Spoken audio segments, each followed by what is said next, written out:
من منوچهر متکی، معروف منوچ متکا هستم و زیر امور خارجه جمهوری اسلامی دارم دست و پا میزنم و گاهی اوقات هم تخمه بومیدم.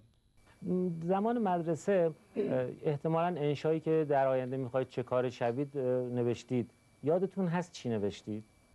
انشایی که میگین من اولش نوشته بودم که میخواستم مجری صندلی داغ بشم، ولی بعد از اینکه شما رو دیدم پشیمون شدم اول، ولی بعدش امیدوار شدم که از من گوشکوبترم تو این دنیا هست. این نگاه منه به این قضیه. نگاه دقیق و جدی نسبت به موضوعات پیرامون خودتون داشت. آره دیگه، نگاه به موضوعات جدی مثل احمدی نژاد، امام. ولی اگه بخوام یه نگاه به توی بلدرچین بندازم، یه نگاه جزمی و غیر جدیه مثل این. بله.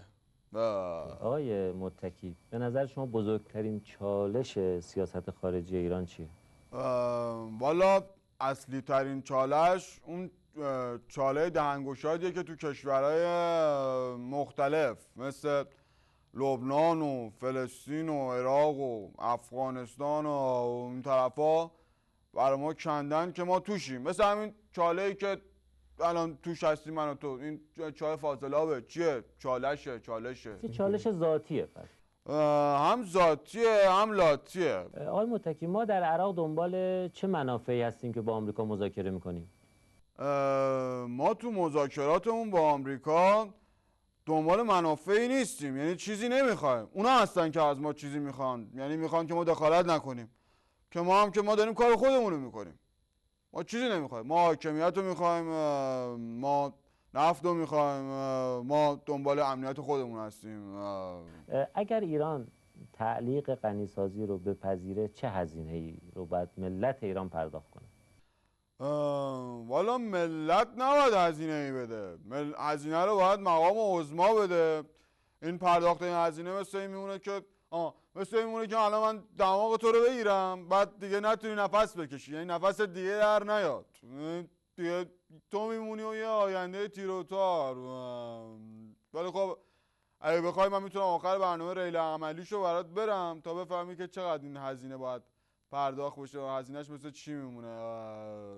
سخت‌ترین مذاکره‌ای که تا حالا انجام دادید پشت چه میزی بوده و در باره چه موضوعی، چه موقعیتی؟ والا سخت‌ترین مذاکره همون مذاکره شرم الشیخ بود که قرار بود شیخش ما باشیم که شرمش هم نصیب ما شد. قسمت سختش هم اونجایی بودش که آرشه اون ویالونیست قرمزه رفت تو چش ما. خیلی از مردم شاید توجه و اعمال نظر خاص نسبت به سیاست ندارن، میگن چرا ما پولمون رو مثلا میریم اون ور خرج میکنیم، مثلا ما اینقدر خودمون مشکل داریم، چرا مثلا به افغانستان ما اینقدر پول میدیم؟ چرا ندیم؟ سوال اصلی اینه، طرف روش نمیشه بپرسه. تازه همه اینا سوای اون پولیه که میدیم ترانزیت جنس مزار بیارن واسه اینکه من و تو مقام عظما با هم دیگه سرپا بمونیم.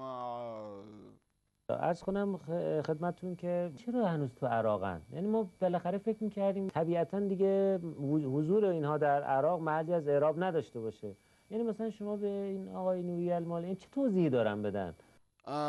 والا یه قرار نبود این سوالو نکنی. والا در رابطه با این سوال که مگه این سوالو خط نزده بودم. بله والا صندلیتون خیلی داغ شده. کپسول آتش نشانی چیزی ندارین؟ آب خنکی میشه این تصویرم قطع کنین که چند لحظه کپسول آتش نشانی، آب خنکی، چیزی. اوپس. تصویر رو واکن.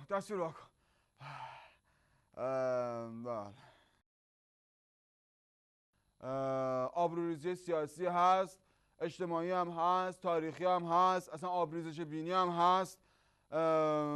برو سر سوال بعدی وگرنه بینی تو دچار یه نوع آبریزش به نام خونریزی میکنم. آقای متکی نظرتون درباره این برنامه صندلی داغ چیه؟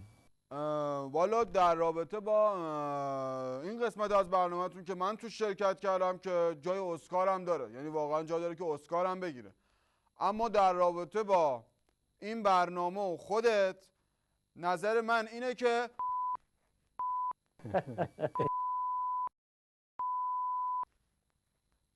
در یک کلام تعبیر من از تو و این برنامه‌ت در 2 کلمه خلاصه میشه: بز و آغل.